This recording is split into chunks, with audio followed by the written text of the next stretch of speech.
Have you ever looked around and realized that the people you once thought would always be there just aren't anymore? Maybe your children are busy with their own lives, your friends have moved away, or you're just not getting the same emotional support you once did. It's not your fault, and it's not unusual. After 50, life changes in ways we never expected. People drift, priorities shift, and sometimes even family becomes more distant than we imagined. But here's something important to remember. Just because you're getting older doesn't mean you have to feel alone. In fact, this stage of life can be one of the most empowering if you know where to look for strength. And the truth is, there are pillars of support out there, stronger than family even, that can carry you through these years with more confidence, peace, and joy. Yes, stronger than family. That might sound surprising, even a little hard to believe, but let's be honest, family isn't always the rock we think it'll be. Sometimes they're unavailable. Sometimes they don't understand what we're going through. And sometimes they just aren't able to give the emotional, mental, or practical support we need. That's why it's so important to build a foundation of support that goes beyond traditional relationships. So let's talk about it.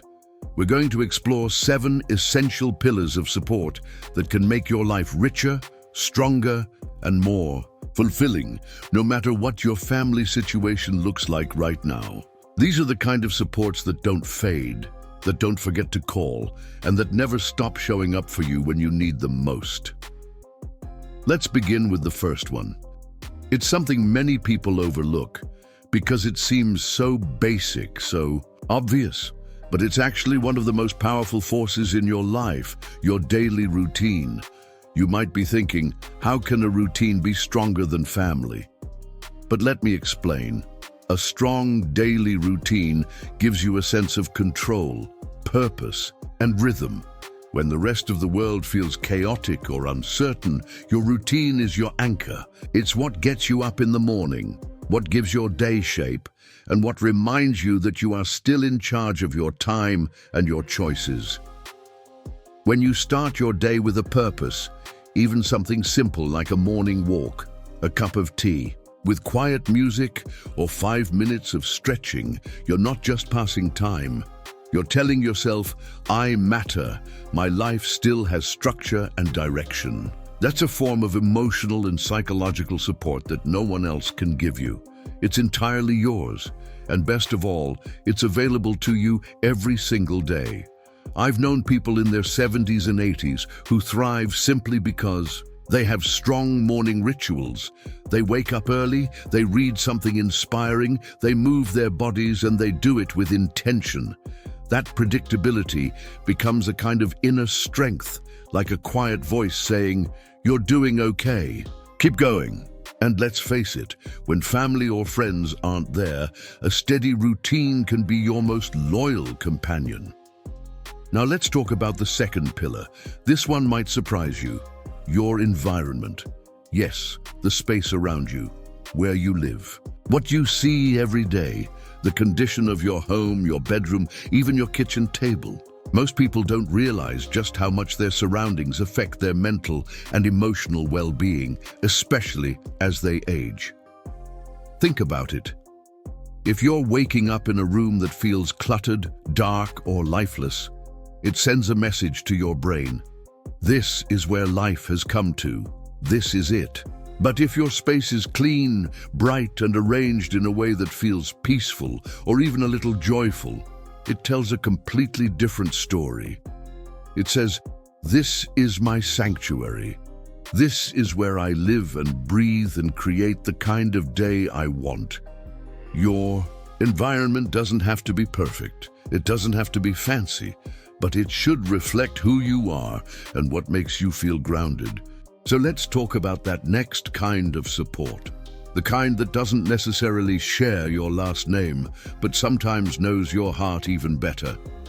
I'm talking about your chosen community, the people you connect with by choice, not by birth. This might be friends, neighbors, a walking group, a book club, or even someone you see regularly at the cafe who always shares a kind smile or a few warm words.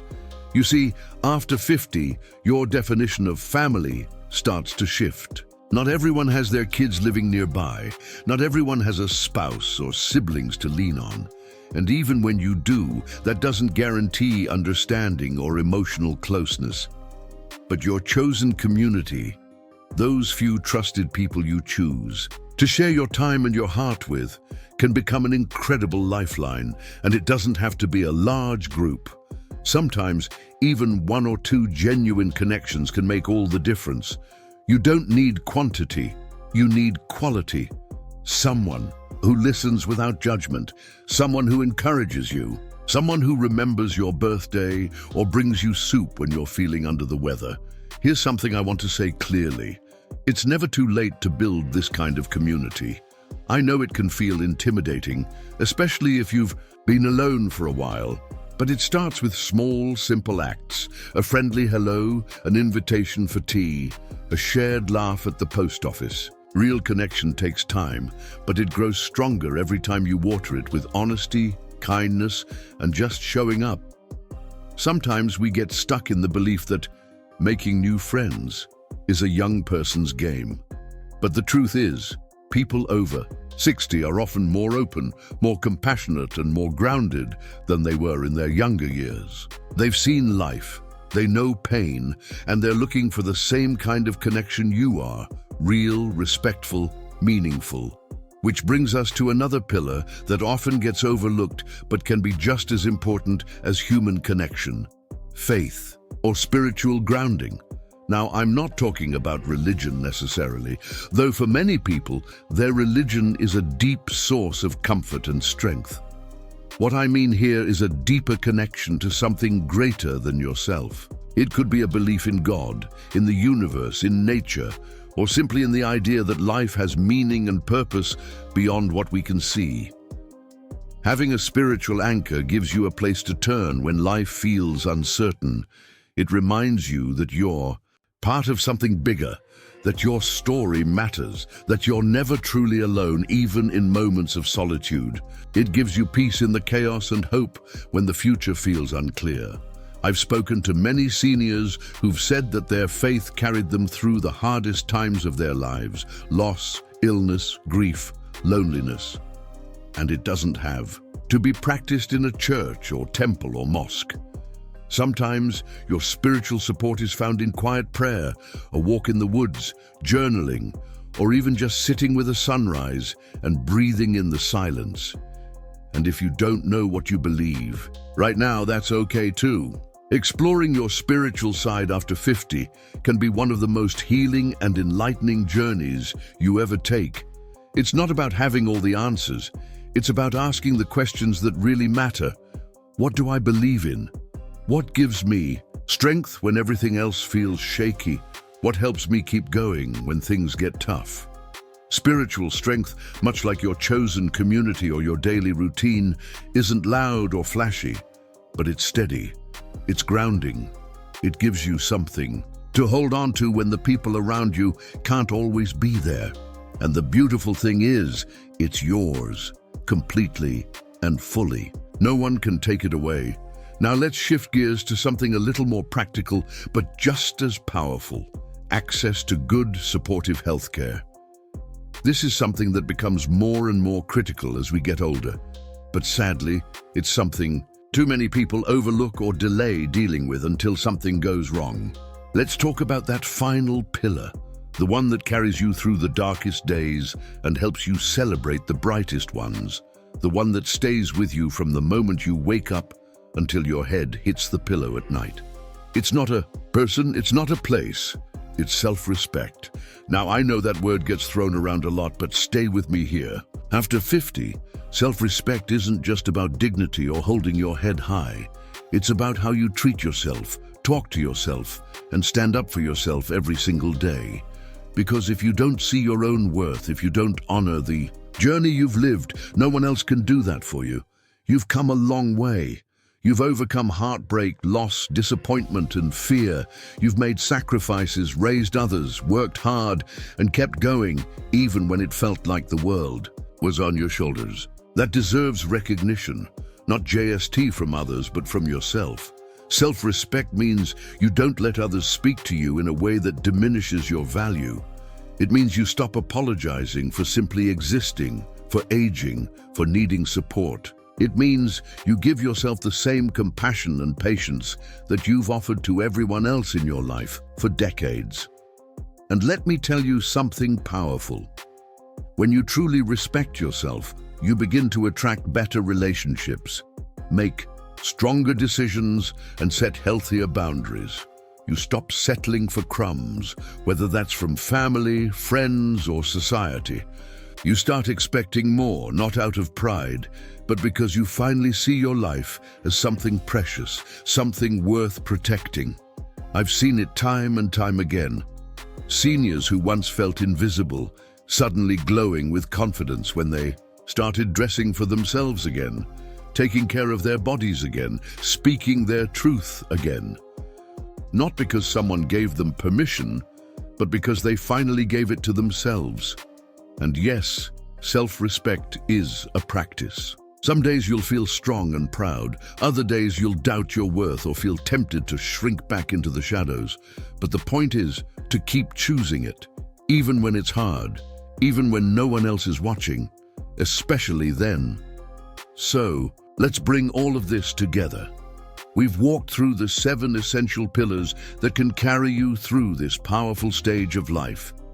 Your daily routine that grounds you, your environment that lifts your spirits, your sense of purpose that gives your days meaning, your chosen community that supports you by choice, not obligation, your spiritual grounding that connects you to something greater, your healthcare system that protects and empowers your body and mind, and your self-respect, the quiet but unshakable belief that you are worthy, valuable, and still full of life. When these supports are strong, it doesn't matter if family shows up or not. It doesn't matter if others see your value, because you do. And that's what truly carries you. You don't have to wait for someone to rescue you, to call you, to validate your feelings. You have the power to build a life full of meaning, comfort, and connection, right now, with what you have, where you are. These pillars are not reserved for the wealthy or the lucky. They're available to anyone who is willing to invest a little love and care into their own life. And here's something beautiful to remember. The stronger you build these supports, the more naturally others are drawn to you. People are attracted to confidence, peace, and purpose. You might even inspire your children or your community in ways you never imagined. You might become the very source of strength others are looking for. So take a deep breath and know this: you're not alone, you're not forgotten, and you are absolutely not done yet. This chapter of your life can be rich, beautiful, and deeply fulfilling, but it begins with you. Choose your supports wisely, strengthen them daily, and remember that the most important relationship you'll ever have is the one you have with yourself. You know, sometimes we rush through life, checking boxes and meeting expectations. We care for others, raise children, hold jobs, manage homes, and somewhere along the way, we forget that we need support too. Not just when something goes wrong, but every single day. And that's why these 7 pillars are so powerful, because they remind you that support isn't about being needy. It's about being wise.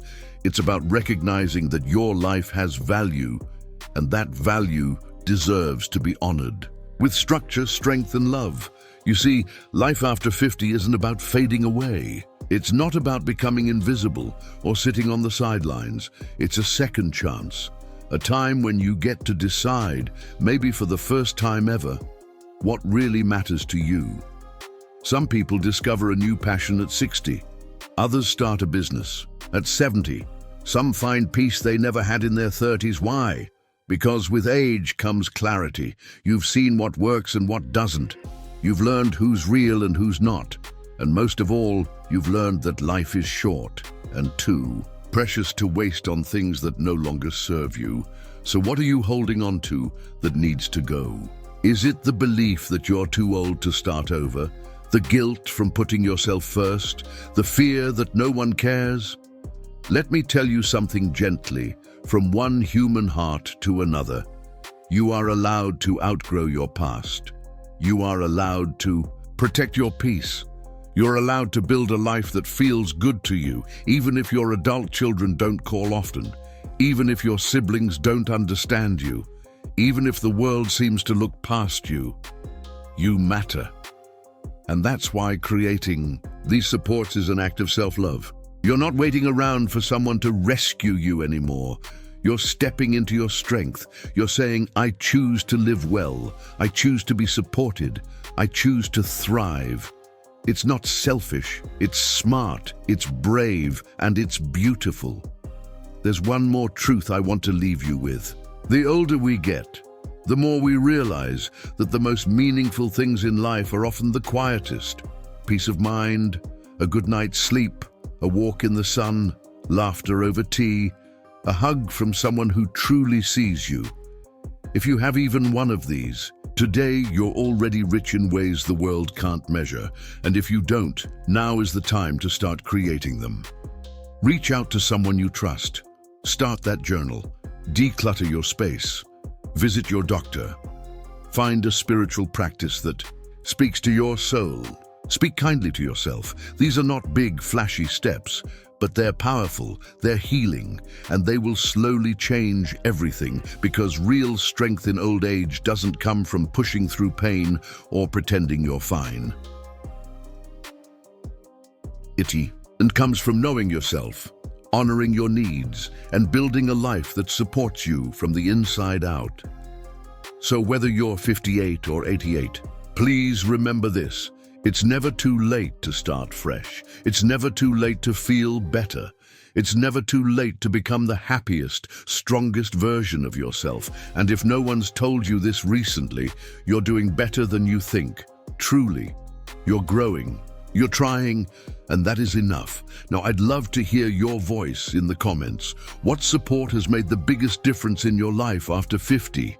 Is it your morning walk, your neighbor who checks in on you, that journal you keep beside your bed, or maybe it's the quiet strength you found in your own heart? Whatever it is, share it. You might inspire someone else today without even knowing it. And if this video touched you in any way, please give it a thumbs up. It helps others find it too. Subscribe to the channel for more content that honors where you are in life and helps you build a better tomorrow. This community is here for you, and we grow stronger together. Here's to standing tall on your own 2 feet, supported by strength, wisdom, and love that runs deeper than blood. Here's to you, living with dignity, confidence, and joy.